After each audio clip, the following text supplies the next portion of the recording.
Sir এই নিন আপনার পার্সেল। ঠিক আছে। কি এসেছিল জাহিদ? Delivery boy.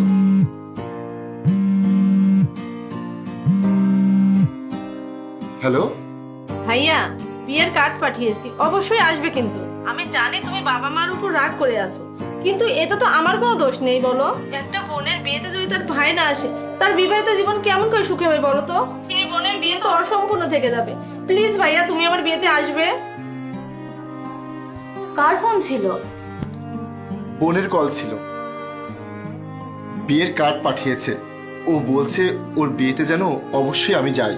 কোনো প্রয়োজন নেই বিয়েতে যাওয়ার। তুমি কি ভুলে গেছো তোমার ফ্যামিলি কিভাবে আমাদেরকে ঘাট ধাক্কা দিয়ে বের করে দিয়েছিল? আর ছেলের প্রতি যদি তাদের এতই ভালোবাসা থাকতো তাহলে তারা নিজে কেন আসেনি, কুরিয়ার করে পাঠিয়েছে কেন? এবার ওনাদেরকে ফোন করে বলো তুমি ওখানে যাবে না। আর ছেলে ভুল এমন কি করেছিল? শুধু তার নিজের পছন্দ মতো মেয়েকে বিয়ে করেছিল, শুধুমাত্র এই একটা দোষের কারণে তাকে বাড়ি থেকে বের করে দিয়েছে।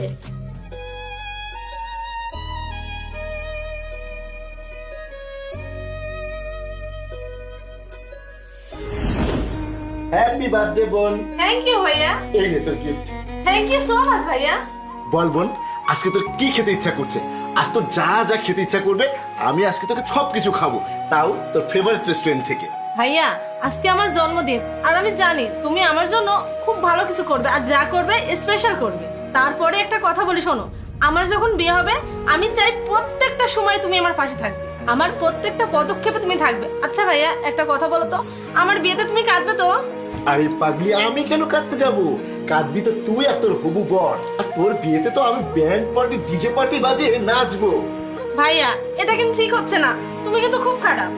আরে আমার তো ভালো হবে, আমার বাড়ি থেকে একটা মুচি ভূতের বোঝা নেমে যাবে। যাও, আমি তোমার সাথে আর কথা বলবো না। আরে পাগলি, রেগে যাচ্ছিস কেন? হ্যাঁ, আমি তো সব সময় তোর সাথে আছি, বুঝতে পেরেছিস? পাগলি কোথাকার।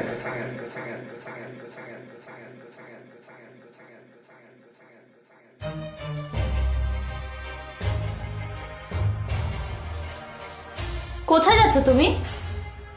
কোথায় আর যাবো? যেখানে আমার যাওয়া উচিত সেখানে যাচ্ছি। তোমাকে আমি কতবার বুঝিয়েছি বলো তো, আর কতবার বোঝাবো? একদম চুপ। আমাদের ভাই বোনের মাঝখানে তুমি এসো না প্লিজ। অপু, আমার বাবা আমাকে বাড়ি থেকে বের করে দিয়েছিল, তাতে আমার বোনের কি দোষ? আর তুমি কি চাচ্ছ আমাদের বাপ বেটার লড়াই একটা ভাই তার বোনের থেকে দূরে চলে যাবে? ভাই বোনের যে দুষ্টু মিষ্টি সম্পর্ক সেটা নষ্ট হয়ে যাবে? আর একটা ছেলে যদি তার বাবা মায়ের সামনে মাথা নিচু করে তাহলে সন্তানের কোনো কিছু যায় আসে না। আমার বোনের বিয়ে, আর সেটা জানা সত্ত্বেও আমি এখানে কোনোভাবেই থাকতে পারবো না। তুমি যদি আমার সঙ্গে যেতে চাও তাহলে এসো, আর যদি না যেতে চাও তাহলে এসব আলতু ফালতু কথা আমাকে বলতে এসো না।